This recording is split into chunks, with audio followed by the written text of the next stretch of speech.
शांति। क्या आप भी उन व्यक्ति में से तो नहीं हैं जो लोग जीवन में हर वक्त डरते रहते हैं? कोई भी काम करने से पहले विफलता की डर, रिश्तों जुड़ने से पहले रिश्ते टूटने की डर, कोई भी कार्य को आरंभ करने से पहले उसको ख़त्म ना करने पाने की डर, परिवार में हर वक्त उनको किसी से ना किसी से कोई चीज़ के लिए हर वक्त डर लगता है। क्या आप भी ऐसे हैं? लेकिन अगर आप ऐसे जीवन जी रहे हैं और आपको भी हर समय हर चीज़ से डर लगता है, तो क्या आप जानते हैं कि आपका ये डर संपूर्ण रूप से काल्पनिक है? हम आपको एक किस्सा सुनाते हैं। एक बार क्या हुआ, माउंट आबू में तब जानकी दादी थे। उनके पास एक व्यक्ति आया और उनसे बातचीत करने लगा और वो जानकी दादी से पूछने लगा कि मैं इतना अभागा क्यों हूँ, क्यों मेरे ऊपर इतना दुखों की पहाड़ टूट पड़ा है, बताइए। तो जानकी दादी उससे पूछे, तुम्हारे दुख के कारण क्या है? तो व्यक्ति आश्चर्य होकर दादी को देखने लगा और बोला कि दादी, आप तो सबकी मन की बात पढ़ लेती हैं, आपको तो परमात्मा से आप बात करती हैं, फिर आप मेरे मन की दशा कैसे नहीं जान पा रहे हैं? तो जानकी दादी उनसे बोले कि तुम्हारी सबसे बड़ी प्रॉब्लम यही है कि तुम चाहते हो कि तुम्हारे मन की बात हर समय दूसरा कोई जान ले। अगर तुम्हारे दुख के कारण अगर तुम नहीं जान पाओगे तो हम कैसे बता सकते हैं कि तुम्हारे दुख के कारण क्या है? हर समय आप लोग आस लगाकर बैठे हुए हैं कि कोई आपके मन की बात जान ले। देखिए, हम सब परमात्मा के संतान हैं। परमात्मा सबको एक नज़र से ही देखते हैं, लेकिन आप में और हम में बस यही फर्क है कि यहाँ कोई आत्मा बहुत सुलझे हुए है और कोई आत्मा अपने ही अंदर से बहुत उलझन में उलझे हुए हैं, जिनकी वजह से उनको पता नहीं चलता है कि वो किन समस्या से घिरे हुए हैं, उनका दुख का कारण क्या है। आपने कभी किसी पुष्प को देखा है? आप सभी ने देखे होंगे, लेकिन क्या आप उसके बारे में कभी सोचते हैं? पुष्प जब भोर समय में एक कली बना रहता है, फिर जब दिन की उजाले होती है, सूर्य की किरण आती है, तब वो कुछ समय बाद खिलके एक पूर्ण पुष्प बनता है, और जब वो शाम होता है तो वो मुरझा के झड़ जाती है। अगर ये पुष्प झड़ने के डर से अगर खिलना बंद कर दे तो कैसे होगा? क्या कभी वो बंद करता है? वैसे ही अगर आपने जीवन में आने वाले समस्या से डरकर आज को जीना छोड़ दे, फिर आपके जीवन कैसे चलेगा? आपके खुशी होने के लिए आपके पास बहुत सारा कारण है, लेकिन आप सब क्या करते हैं? जो समस्या आपके सामने नहीं आई है, उसी चीज़ को आप लेके बहुत डर जाते हैं और आप लोग खुश नहीं हो पाते हैं। अगर जीवन में खुश रहना है तो हमेशा अच्छी और सकारात्मक चीज़ों के लिए आप हमेशा खुश रहने की कोशिश करें। फिर वो व्यक्ति दादी से पूछा कि मेरे समस्या का समाधान क्या एक समय में एक चीज़ से नहीं हो सकता है? तो दादी जी उनसे एक बात बोले, अगर कोई भविष्य देखने वाला हो और तुम्हें आज बता दे कि तुम्हारी मृत्यु शाम तक हो जाएगी, तो तुम क्या करोगी? उस चीज़ को सोचती रहोगी या तुम्हारे जो फ्यूचर में क्या है उसको लेके प्लान करोगी, या जो चीज़ बीत गया है उसके बारे में सोचोगी? तो व्यक्ति उनसे ये उत्तर दिए कि मैं अभी के लिए सोचूंगी, मैं अभी जो पल जी रही हूँ उसके लिए मैं सोचूंगी। मैं भविष्य में, मेरा तो मृत्यु हो जाएगी अगर शाम तक, तो मैं बाकी चीज़ों के बारे में क्यों सोचूं।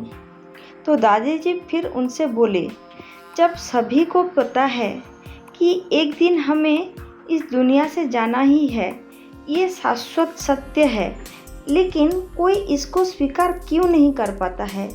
अपनी चिंता में, अपनी डर में आने वाले समस्या को लेकर व्यक्ति ये सोचने लगता है कि मैं जैसे अमर हूँ, मेरा तो जीना बिल्कुल बहुत दिन तक है। वो हमेशा अपने समस्या को लेकर चिंतित रहती है, वो जीवन जीना छोड़ देती है। तो क्या जीवन में ऐसा करना चाहिए? ये सब बात सुनने के बाद वो व्यक्ति फिर दादाजी से प्रश्न किया, तो क्या हमें हर वक्त सोचना चाहिए कि हमारी मृत्यु होने वाली है, हमारी मृत्यु होने वाली है? दादाजी बोले, नहीं, अगर तुम हर वक्त ये सोचो तो ज़िंदगी तुम कभी भी जी ही नहीं पाओगे। तुम्हें हमेशा यही सोचना है कि आने वाला मुहूर्त मेरे लिए अंतिम घड़ी हो सकती है, इसीलिए हमेशा इस घड़ी को जीने की कोशिश करो। हमेशा ये सोचो कि जीवन हमेशा अनिश्चित है। हमेशा जिस समय में आप हो उस समय को भरपूर जीने की कोशिश करो। आपको हमेशा सोचना चाहिए, दुख हो या सुख हो, कोई भी जीवन में परमानेंट नहीं है। जिस मुहूर्त में आप जी रहे हैं वही आपके लिए श्रेष्ठ समय है। हमेशा ये सोचकर आपको जीना चाहिए। ना ही जीवन में कुछ दुख होता है, ना ही जीवन में कुछ सुख होता है। ये तो आपके मन की ही स्थिति है, आपकी मन की भावना है। जिस चीज़ से कभी कभी दूसरों को दुख मिलती है, कभी कभी उसी स्थिति में आपको सुख भी मिलती है। और कभी कभी जिस चीज़ से लोगों को बहुत खुशी मिलती है, उसी चीज़ को पाकर भी आपको कभी कभी दुखी हो सकती है। तो ये अपनी मन की ही भावना है। जब आपका मन आपके नियंत्रण में आ जाएंगे, जब आप अंदर से सुलझे जाएंगे और जो चीज़ आपके साथ है उस चीज़ को लेकर आप खुश रहने की कोशिश करेंगे, तब आप जान पाएंगे कि आपके दुख के कारण स्वयं आपके अंदर ही था। आप भविष्य के डर में, भविष्य के योजना में, भविष्य में इतने उलझे रहते हैं कि आप वर्तमान के समय को आप मौत से जी ही नहीं पाते हैं। एक दिन आप एक अच्छे मन से ये छोटी सी कोशिश करके देखिए। आप एक जगह शांत से बैठिए, 2 पेपर लाइए। एक पेपर में आप अपना दुख के कारण लिखिए और एक पेपर में आप अपने खुशी के कारण लिखिए। जब आप ये करेंगे तो आपको ज़रूर मिलेगा। जो आपके दुख के कारण है वो है ईर्ष्या, आपके मन की बहुत बड़ी बड़ी इच्छा, दूसरों से जलन, या आपकी कुसंगति, या आपको दूसरों को देखकर उनकी तरह बनने की कोशिश। यही सब आपके दुख के कारण हो सकती है। किसी किसी में आपकी लापरवाही भी हो सकती है, लेकिन फिर भी आपके सुख के कारण इतने लंबे होंगे कि आप पढ़ ही नहीं पाएंगे। आप अभी जिंदा हैं, स्वस्थ हैं, घर में रह रहे हैं, 3 टाइम का आपको खाना मिल रहा है। अगर जो लोग पढ़े लिखे हैं, आराम से स्कूल गए हैं, पढ़ाई किए हैं, जो लोग दुनिया घूमते हैं, उनको इतनी जगह दिखने की उनको ये चक्षु प्राप्त हुई है, क्या ये खुशी होने की कारण नहीं है? इससे भी बहुत बड़ी लिस्ट है खुश होने के लिए।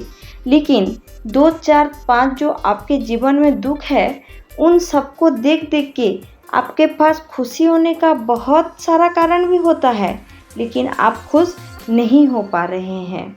और एक मनुष्य के जीवन की सबसे बड़ा जो दुख है वो भविष्य की योजना।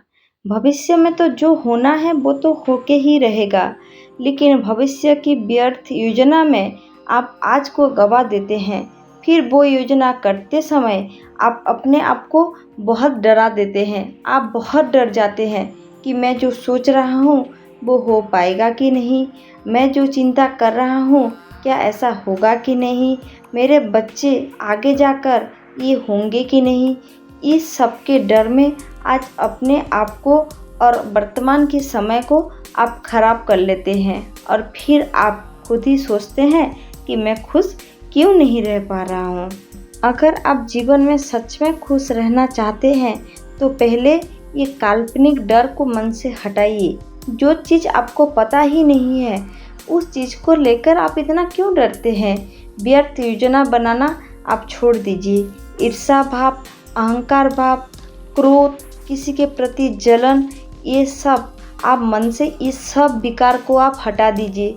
जो चीज़ आपके पास है पहले वो संतुष्ट होकर आंतरिक मन से पहले खुश रहने की कोशिश करिए। अंतर आत्मा जब खुश होती है और जब आंतरिक शांति और खुशी मिलती है उसके सामने ये लौकिक वस्तु को पाने वाला खुशी का कोई तुलना ही नहीं है। इसीलिए आप जीवन में हमेशा शांत रहिए, खुश रहिए। जिस पल में आप हैं उस पल का भरपूर मजा लीजिए। अत्यंत आनंद के साथ अपने जीवन व्यतीत करें। परमात्मा के दिखाए हुए रास्ते पर हमेशा चले। आप अपने भविष्य में क्या होगा इस डर को छोड़कर आप हमेशा आनंद भरा जीवन व्यतीत करें।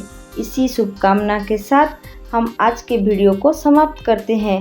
अगर आपको वीडियो पसंद आए तो लाइक कीजिए, अपने फैमिली और दोस्तों के साथ शेयर कीजिए। जो लोग चैनल में नए हैं वो लोग चैनल को ज़रूर सब्सक्राइब करिए और हमारे कमेंट बॉक्स में अपना सुंदर सुंदर कमेंट ज़रूर दीजिए और मेरे शिव बाबा को भी ज़रूर याद करिए। ओम शांति।